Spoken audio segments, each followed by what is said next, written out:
काल भाजप नेते बावनकुळेंच्या निवासस्थानी जयंत पाटील आणि बावनकुळेंची भेट। सांगली जिल्ह्यातील महसूल विभागाच्या कामासंबंधी 25 मिनिटांची भेट। स्वतः जयंत पाटलांची माहिती। भेटीवेळी मंत्री राधाकृष्ण विखे पाटीलही उपस्थित।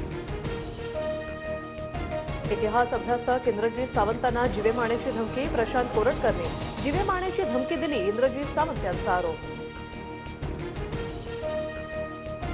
इंद्रजीत सावंतांचे आरोप प्रशांत कोरटकरने फेटाळले। माझ्या आवाजात धमकी देऊन कुणीतरी खोडसाळपणा केला। नागपूर पोलीस आयुक्तांकडे तक्रार करणार, प्रशांत कोरटकरांची प्रतिक्रिया।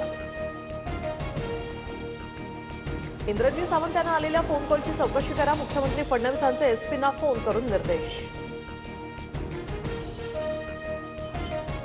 नीलम गोऱ्हेंच्या साहित्य संमेलनातील वक्तव्यानंतर सुषमा अंधारेंकडून गोढेंना अब्रू नुकसानीची नोटीस। वकील असीम सरोदे यांच्या माध्यमातून बजावली नोटीस।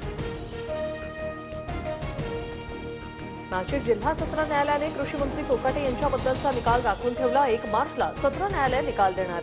सत्र न्यायालयाकडून काल माणिकराव कोकाटेंना जामीन मंजूर। कल्याण पोलीस स्टेशन गोळीबार प्रकरणात गणपत गायकवाडांचा मुलगा वैभवला क्लीन चिट। आरोपपत्रात फक्त 2 आरोपींचा समावेश। शिवसेना नेते महेश गायकवाडांवर गणपत गायकवाडांनी केला होता गोळीबार। भारताच्या विजयानंतर मालवणमध्ये परप्रांतीयांकडून पाकिस्तानच्या समर्थनार्थ घोषणा।